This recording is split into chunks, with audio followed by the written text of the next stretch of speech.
আসসালামু আলাইকুম। Electric ভেহিকেলের battery management system নিয়ে আলোচনা করা হবে। ব্যাটারি ম্যানেজমেন্ট সিস্টেম জেনারেলি একটি ব্যাটারির proper charging, discharging, real time temperature, বিভিন্ন স্টেট প্যারামিটার ক্যালকুলেশনের জন্য ব্যবহার করা হয়। সো একটা বিএমএস এ জেনারেলি একটা মেজারমেন্ট ব্লক থাকে। যে মেজারমেন্ট ব্লকের কাজ হচ্ছে প্রত্যেকটা সেলের রিয়েল টাইম ভোল্টেজ, তার charging current, discharging current and প্রত্যেকটা সেলের টেম্পারেচার এগুলো মেজার করা। এই মেজার করে এটা প্রত্যেকটা আমাদের মাইক্রো কন্ট্রোলার ইউনিটে প্রসেস করা। যে মাইক্রো কন্ট্রোলার ইউনিট আমাদের state of charge, health and thermal management and proper switching এর কাজগুলো করবে। একই সাথে এখানে একটা কমিউনিকেশন প্রোটোকল থাকে, যেটা আমাদের ইউজারের সাথে ইউজার ইন্টারফেসে কাজ করতে হয় আর কি। ওকে, সো এটা একটা যদি ব্লক ডায়াগ্রাম দেখা যায় তাহলে বিষয়টা এরকম যে আমাদের একটা বিএমএস এ জেনারেলি এখানে কিছু মসফেট থাকে, যেটা আমাদের সুইচিং এর জন্য কাজ করে, যে কোন সেলটাকে চার্জ করতে হবে কিংবা কোন সেলটার এখন চার্জিং অফ করতে হবে, এই বিষয়গুলো হ্যান্ডেল করে। তো আমাদের এখানে কিছু সেল আছে, যেই আহ, এখানে একটা মাইক্রোকন্ট্রোলার ইউনিট আর এটা আমাদের একটা মেজারমেন্ট ব্লক ধরতে পারি, যেটা কিনা আমাদের প্রত্যেকটা সেলের আউটপুট টার্মিনাল ভোল্টেজটা মেজার করবে। অ্যান্ড যদি ডিটেক্ট করতে পারে যে কোনো একটা সেল আন্ডার ভোল্টেজ আছে, এটা হচ্ছে মেজার করে সেটা মাইক্রোকন্ট্রোলার ইউনিটে পাঠাবে। অ্যান্ড এই মাইক্রোকন্ট্রোলার ইউনিটে যদি ডিটেক্ট করে যে আমাদের সেল ভোল্টেজ কম, তাহলে আমাদের একটা ফেট অন হয়ে যাবে, একটা সি ফেট আছে, একটা ডি ফেট আছে। তাহলে আমাদের এখানে যে স্টোরেজ আছে সেই স্টোরেজ থেকে ব্যাটারির দিকে আমাদের এই কারেন্টটা যাবে আর কি। সো এই যে কারেন্টটা যে যাচ্ছে, এখানে আমাদের একটা শান্ট রেজিস্টার আছে, যেটা রেজিস্ট্যান্স খুবই কম, বাট ওয়াট অনেক বেশি, পাওয়ার অনেক বেশি, পাওয়ার রেটিং। সো এই শান্ট রেজিস্টারটাতে আমরা হচ্ছে আহ, এই কতটুকু চার্জ এদিকে যাচ্ছে সেই চার্জের ক্যালকুলেশনটা করতে পারি। এখানে একটা কারেন্ট অ্যাম্প্লিফায়ার থাকে। Well, then at the same time এখানে আমাদের একটা এনটিসি বা পিটিসি যে কোনো কিছুই থাকতে পারে, যেটার যেটার উপর বেস করে আমরা হচ্ছে টেম্পারেচারের মেজারমেন্টটা করি। তো এনটিসি যেটা আমাদের হচ্ছে গিয়ে টেম্পারেচার ইনক্রিজ হলে রেজিস্ট্যান্স ডিক্রিজ করবে, পিটিসি এর উল্টোটা। অ্যান্ড আমাদের একটা লগবুক থাকে, যেখানে হচ্ছে গিয়ে প্রত্যেকটা ডেটা আমাদের স্টোর করা হয়, তার থার্মাল বিহেভিয়ার, তার চার্জিং, ডিসচার্জিং রেট, এই প্রত্যেকটা বিষয় অ্যান্ড প্রত্যেকটা সেল ভোল্টেজ। তো এটা আমাদের ফার্দার ব্যাটারি হেলথ ক্যালকুলেশনের জন্য কাজে লাগতে পারে। আচ্ছা, ব্যাটারি স্টেট অফ চার্জ এটা ক্যালকুলেশন আমরা দুই ভাবে করতে পারি। একটা শুধু ভোল্টেজ মেজারমেন্ট করে, আর একটা কুলম্ব কাউন্টিং করে। সো কুলম্ব কাউন্টিং যখন করবো তখন আমাদের একটা শান্ট রেজিস্টার প্রয়োজন হবে, যে কতটুকু কারেন্ট যাচ্ছে কিংবা আসতেছে। তো এইভাবে আমরা হচ্ছে তার স্টেট অফ চার্জটা ক্যালকুলেশন করতে পারি।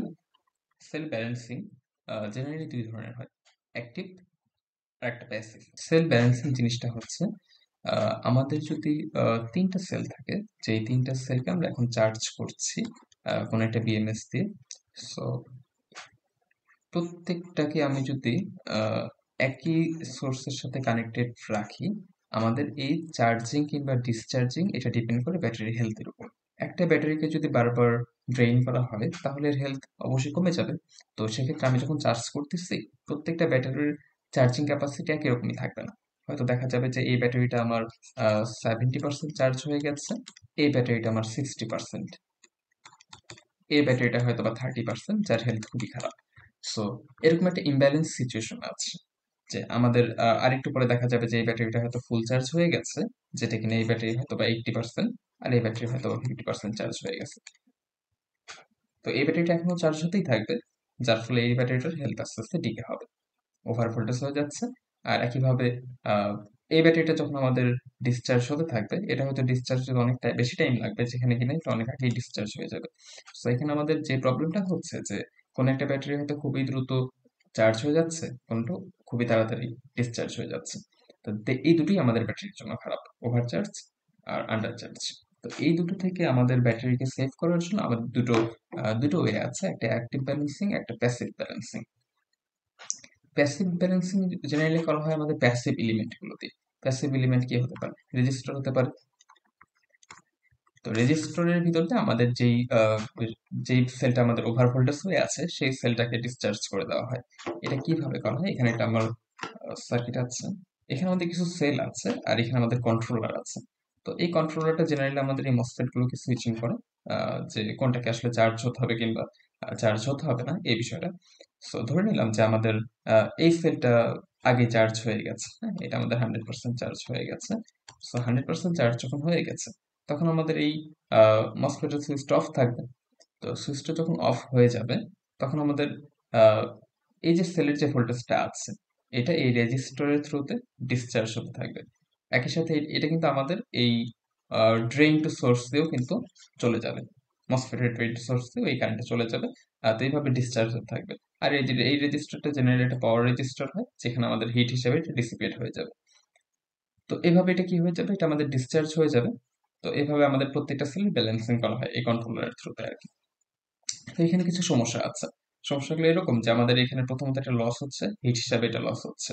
আহ, যেখানে আমাদের একটা থার্মাল বিহেভিয়ার কনসিডারে রাখতে হতে পারে। আর একই সাথে এখানে আমাদের ড্রেন টু সোর্স একটা কারেন্ট ফ্লো হচ্ছে, যেখানে কিনা একটা মসফেটের হয়তো লাইফ সাইকেল আস্তে আস্তে কমে যাচ্ছে। তো এই দুটো আমাদের ড্রব্যাক আছে এই প্যাসিভ এলিমেন্টের ক্ষেত্রে।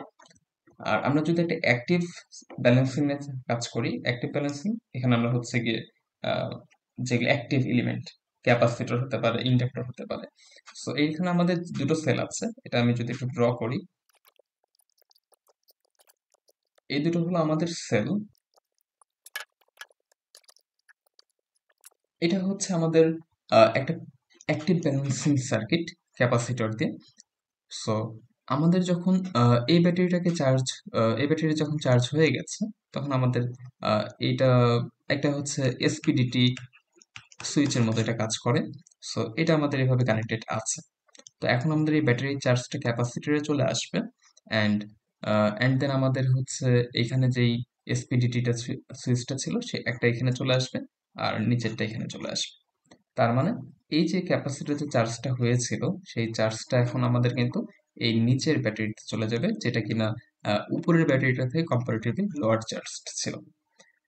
তো এটা হচ্ছে কি আমাদের অ্যাক্টিভ ব্যালেন্সিং। তো এই ব্যালেন্সিং গুলোর মাধ্যমে আমরা কোনো একটা সেলকে ওভার ভোল্টেজ কিংবা কোনো একটা সেলকে লোয়ার ভোল্টেজ থেকে বাঁচাতে পারি। আমরা এখানে মডুলার বিএমএস এর পরিবর্তে সেন্ট্রালাইজড বিএমএস এর জানার চেষ্টা করেছি। এখন আমাদের ব্যাটারি চার্জিং অ্যালগোরিদম নিয়ে একটু দেখি যে আমাদের একটা ব্যাটারি জেনারেলি কিভাবে চার্জ হয়। এটার জন্য আমাদের constant current constant voltage algorithm আছে একটা, যেখানে আমাদের একটা ব্যাটারি শুরুতে কনস্ট্যান্ট কারেন্ট রাখা হয়। আমরা ওহমের সূত্র জানি, ভি ইকুয়াল আইআর।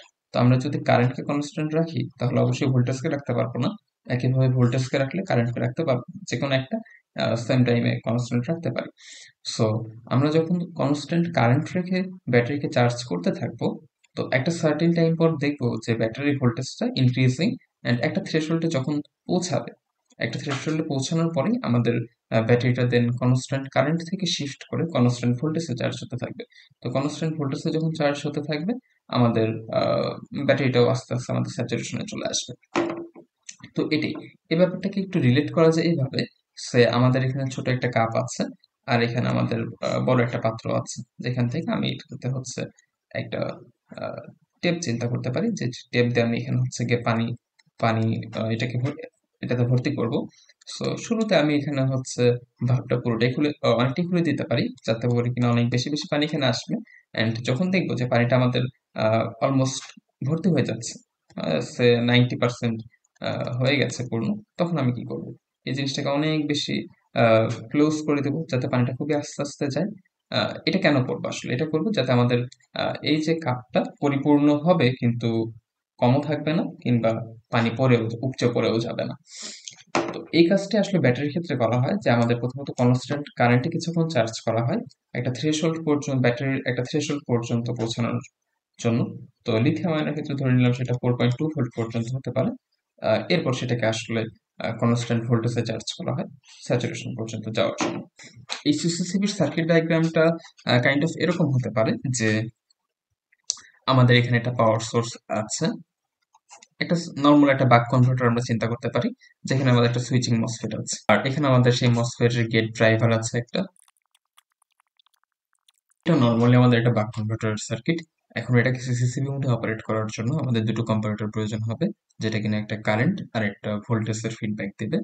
সো একটা ভোল্টেজের ফিডব্যাকের জন্য আমরা একটা কম্পারেটরের নন ইনভার্টিং টার্মিনালে আউটপুট থেকে একটা ভোল্টেজ ডিভাইডার নেটওয়ার্ক নিয়ে আসতে পারি, অ্যান্ড ইনভার্টিং টার্মিনালে আমরা একটা রেফারেন্স ভোল্টেজ দিতে পারি। এই কম্পিউটারের আউটপুটটা আমাদের ড্রাইভার সার্কিটের দিব, অ্যান্ড আরেকটা কম্পিউটার থাকবে যেটা কিনা আমাদের কারেন্ট সেন্স করবে। কারেন্ট সেন্স করার জন্য আমরা একটা শান্ট রেজিস্টার ইউজ করতে পারি। সে এটাই সে আমাদের শান্ট রেজিস্টার, যেখান থেকে আমাদের আউটপুটটা যাবে একটা কম্পারেটরে, একটা শান্ট রেজিস্টার যেখান থেকে আমাদের একটা কম্পারেটরের ইনপুট যাবে, অ্যান্ড আমাদের একটা রেফারেন্স দেওয়া থাকবে, অ্যান্ড এই কম্পারেটর থেকে যে আউটপুটটা আসবে সেটা যাবে আমাদের সেই ড্রাইভারে। তো এখানে আরো কিছু মেকানিজম আছে, বেসিক্যালি এরকমই যে আমাদের একটা ভোল্টেজ ফিডব্যাক, একটা কারেন্ট ফিডব্যাক আমাদের এই ড্রাইভারে যায়, যেটা কিনা এই মসফেটের সুইচিং কে কন্ট্রোল করে। এন্ড এই সুইচিং এর কন্ট্রোলের মাধ্যমে আমাদের এখানে আউটপুট ভোল্টেজটা কিংবা আউটপুট কারেন্টটা কনস্ট্যান্ট রাখা পসিবল হয়। ওকে, এটা হচ্ছে একটা সিঙ্গেল লিথিয়াম আয়ন ব্যাটারিকে চার্জ করার জন্য ডিজাইন করা বিএমএস। এই সার্কিটে আমরা একটা রেগুলেটেড জেনার ডায়োড ইউজ করেছি, একটা বিজেটি, আর কনস্ট্যান্ট ভোল্টেজ রেগুলেশনের জন্য LM317 ইউজ করা হয়েছে। আর এখানে আমাদের কিছু লিথিয়াম আয়ন ব্যাটারি যোগ করা আছে। এটা হচ্ছে কি আমাদের সেই একটা সেলের জন্য। একটা সেলের জন্য সার্কিটটা এরকম, আমাদের এখানে একটা ব্যাটারি থাকে, ব্যাটারি দুটো টার্মিনাল পজিটিভ নেগেটিভ, অ্যান্ড আমাদের একটা পাওয়ার সোর্স থাকে যেটা কিনা এই ব্যাটারিকে চার্জ করবে, পজিটিভের সাথে নেগেটিভের সাথে। এই ব্যাটারিটা ওভারচার্জ হয়ে যাচ্ছে কিনা বা ওভারচার্জ হয়ে গেলে এটাকে কাট অফ করা, কনস্ট্যান্ট কারেন্ট কিংবা কনস্ট্যান্ট ভোল্টেজে চার্জ করা, এই জন্য আমাদের এক্সট্রা কিছু সার্কিটরি দরকার। ওভার ভোল্টেজ প্রোটেকশনের জন্য এখানে আমরা রেগুলেটেড জেনার ডায়োড ইউজ করেছি। তো এই সার্কিটটা একটা সিঙ্গেল লিথিয়াম আয়নের জন্য বানানো হয়েছে, যেখানে কিনা একটা লিথিয়াম আয়নকে constant volt, constant current and over voltage protection এই ফিচারগুলো দিতে পারে এখানে। সো আমাদের এখানে একটা পাওয়ার সোর্স আছে যেটা হচ্ছে এই ব্যাটারিকে চার্জ করতে থাকবে। তো ব্যাটারি চার্জটা আমি ধরে নিলাম যে 4.2 ভোল্ট পর্যন্ত অ্যালাওয়েবল ভোল্টেজ। সো এটা যখন 4.2 ভোল্টের নিচে আছে ততক্ষণ পর্যন্ত আমাদের এই রেফারেন্স ভোল্টেজটা কম আছে, তার মানে আমাদের কিন্তু এই যে এখানে যেই ডায়োডটা আছে এটা কিন্তু অফ। এটা যখন অফ তখন এখানে আমাদের পজিটিভ টার্মিনাল ছিল, মানে এটা কিন্তু আমাদের এদিক দিয়ে যাচ্ছে যে এই বিজেটির ইমিটরে অ্যান্ড বেস দুটোই আমাদের হচ্ছে গিয়ে হাই হয়ে আছে। তো দুটো যখন হাই তখন আমাদের এটা কিন্তু পিএনপি যে ট্রানজিস্টর আছে এটা অফ থাকবে, তার মানে আমাদের কোনো কারেন্ট এদিক দিয়ে যেতে পারতেছে না কিংবা এলইডির দিকেও যাইতে পারতেছে না।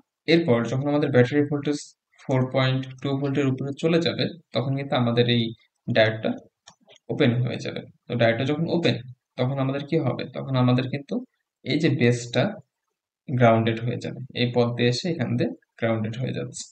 তো এটা যখন গ্রাউন্ডেড হয়ে যাচ্ছে তখন কিন্তু আমাদের এই পিএনপি বিজেটিটা ওপেন হয়ে গেছে। যখন পিএনপি বিজেটি ওপেন হয়ে গেল তার মানে আমাদের এই যে কারেন্টের দিক দিয়ে এখন বিজেটি এর থ্রুতে আমাদের এই লোডের ভিতর দিয়ে চলে যাবে, অ্যান্ড কিছু কারেন্ট এলইডির দিকে আসবে। যখন এলইডিটা জ্বলে উঠবে তখন আমরা বুঝবো যে আমাদের এই ব্যাটারিটা 4.2 ভোল্টের কাছে চলে গেছে। তাহলে এখান থেকে আমরা হচ্ছে পাচ্ছি যে ওভার ভোল্টেজে কিভাবে প্রোটেক্ট হচ্ছে সার্কিটটা।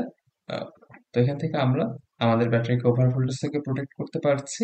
একইভাবে এখানে আমরা LM317 ইউজ করে এটাকে হচ্ছে কনস্ট্যান্ট ভোল্টেজ, দুটো রেফারেন্স সেট করা আছে কনস্ট্যান্ট ভোল্টেজের জন্য, আর এখানে আমাদের একটা শান্ট রেজিস্টার আছে কারেন্টের ফিডব্যাকের জন্য, যেটা আমাদের কনস্ট্যান্ট কারেন্ট অ্যান্ড কনস্ট্যান্ট ফিডব্যাকে এই বিএমএসটাকে চার্জ করতে পারে। ধন্যবাদ সবাইকে।